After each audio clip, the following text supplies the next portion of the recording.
ہی وہ مہینہ ہے جس کے اندر جو مہینوں میں سب سے افضل مہینہ ہے اور کتابوں میں سب سے افضل کتاب قرآن مجید اسی مہینے کے اندر نازل ہوئی۔ اللہ تعالیٰ کا فرمان ہے شہر رمضان الذی انزل فیہ القرآن ھدی للناس وبینات من الھدی والفرقان، کہ یہ وہ مہینہ ہے، یہ وہ رمضان المبارک کا مہینہ ہے جس میں ہم نے قرآن مجید کو نازل کیا ہے، اور جو کتاب لوگوں کے لیے، مسلمانوں کے لیے ہدایت کی کتاب ہے، جس میں حق اور باطل کے درمیان فرق کی گئی ہے۔ اور اللہ تعالیٰ فرماتے ہیں ذالک الکتاب لا ریب فیہ، یہ وہ کتاب ہے جس میں شک کی کوئی گنجائش نہیں، ھدی للمتقین، مومنوں کے لیے، پرہیزگاروں کے لیے، مسلمانوں کے لیے اس میں ہدایت ہے۔ لیکن وہ ہدایت اسی وقت ہے جب وہ پڑھیں گے، جب وہ دین کی تعلیمات حاصل کریں گے۔ اور یہ وہ کتاب ہے جس کے اندر اللہ رب العالمین نے یہ اعلان فرما دیا کہ مسلمانوں کو اگر کامیابی ضرورت ہے، اگر مسلمانوں کو جنت کی ضرورت ہے تو وہ اس بات کو مانے۔ اللہ تعالیٰ فرماتے ہیں یا ایھا الذین آمنوا اطیعوا اللہ واطیعوا الرسول واولی الامر منکم فان تنازعتم فی شیء فردوہ الی اللہ والرسول، کہ اے ایمان والو، اگر تمہیں جنت چاہیے، اگر تم کامیاب ہونا چاہتے ہو تو اللہ کی اطاعت کرو، اللہ کی فرما برداری کرو اور رسول رحمت علیہ السلام کی فرما برداری کرو۔ یعنی جو اللہ رب العالمین اور اس کے رسول صلی اللہ علیہ وسلم نے ہم تک دین اسلام پہنچایا، ہم تک تعلیمات پہنچائی، اس تعلیمات کو من و عن اسی طریقے سے مانو،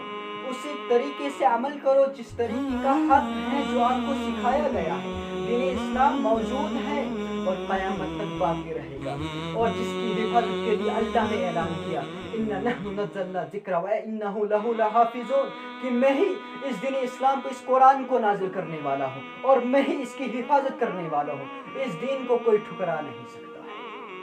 تو معلوم ہوا کامیابی اگر ضرورت ہے وہ اللہ اور اس کے رسول کی تعلیمات کے مطابق عمل کرنے والے کو حاصل ہو۔ اور آگے فرماتے وَأُولِي الْأَمْرِ مِنْكُمْ، اور اپنے امیروں کی، اپنے حکمرانوں کی، اپنے اماموں کی، اپنے بزرگوں کی اطاعت و فرما برداری کرو، لیکن ان کی اطاعت و فرما برداری اس وقت تک جب تک وہ حق بات کہہ رہے ہو، اللہ اور اس کے رسول کے مطابق، ان کی تعلیمات کے مطابق بات کر رہے ہو، فیصلے کر رہے ہو تو تب تک مانو، تب تک ان کی مانو۔ لیکن جب وہ اللہ اور اس کے رسول کے حکم کو چھوڑ دے، اللہ اور اس کے رسول کی تعلیمات کو چھوڑ دے، تو کوئی آپ پر یہ حق نہیں بنتا کہ آپ ان کی اطاعت کریں، بلکہ آپ ان کی اطاعت نہ کریں۔ فَإِن تَنَازَعْتُمْ فِي شَيْءٍ فَرُدُّوهُ إِلَى اللَّهِ وَرَسُولِهِ، اور جب تمہارے درمیان، مسلمانوں کے درمیان کوئی مسئلہ پیش آئے، کوئی اختلاف پیدا ہو جائے تو ایک دوسرے پر فتوے لگانے کی ضرورت نہیں ہے۔ فَإِن تَنَازَعْتُمْ فِي شَيْءٍ فَرُدُّوهُ إِلَى اللَّهِ وَرَسُولِهِ، تو اس کو اللہ اور اس کے رسول کی عدالت کی طرف لوٹاؤ، قرآن اور حدیث کی طرف لوٹاؤ۔ تو قرآن اور حدیث کی طرف جب لوٹائیں گے اب تو وہیں سے فیصلہ حق آ سکتا ہے۔ اگر آپ نے اس مسئلے کو اللہ اور اس کے رسول کی عدالت کے علاوہ کسی اور کی عدالت میں پیش کیا، اللہ اور اس کے رسول کی تعلیمات کے علاوہ کسی اور کی تعلیمات کے لیے پیش کیا، تو یقیناً وہاں سے آپ کو حق فیصلہ نہیں بلکہ وہاں سے آپ فرقے واریت میں مبتلا ہوں گے، وہاں سے اس امت کے ٹکڑے ٹکڑے ہوں گے، جو مسلمان ایک جماعت کی اس جماعت کے ٹکڑے ہوں گے۔ کب؟ جب ہم اس فیصلے کو کسی اور عدالت میں پیش کریں، جناب محمد رسول اللہ کی عدالت کو چھوڑ کر،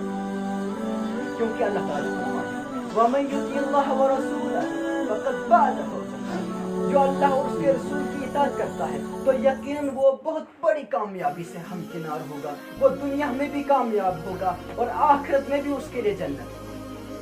تو معلوم ہوا کامیابی اگر چاہیے وہ اللہ اور اس کے رسول کی اطاعت میں ہی مل سکتی ہے، کیونکہ اللہ کے رسول کا فرمان ہے مجھے قرآن اور اس جیسی مثل ایک چیز عطا کی، یعنی سنت، قرآن اور حدیث عطا کی گئی ہے۔ ترکت فیکم امرین لن تضلوا ما تمسکتم بہما کتاب اللہ و سنتی، کہ میں تمہارے درمیان دو چیزیں چھوڑے جا رہا ہوں، تمہارے درمیان دو چیزیں چھوڑے جا رہا ہوں، جب تک تم ان کو پکڑے رہو گے، اس کے رسے کو اتباع میں رہو گے تب تک تم گمراہ نہیں ہوگے۔ وہ چیزیں کیا ہیں؟ وہ ہے اللہ کا قرآن اور جناب محمد رسول اللہ صلی اللہ علیہ وسلم کا فرمان۔ جب تک آپ ان دونوں پر عمل کرتے رہیں گے، ان دونوں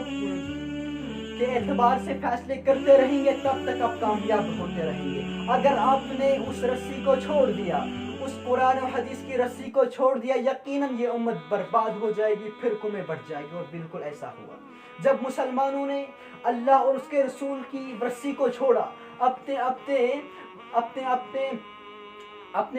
عدالتیں قائم کی، تو یقیناً مسلمان گمراہ ہو گئے، مسلمان فرقوں میں بٹ گئے۔ تو اگر مسلمانوں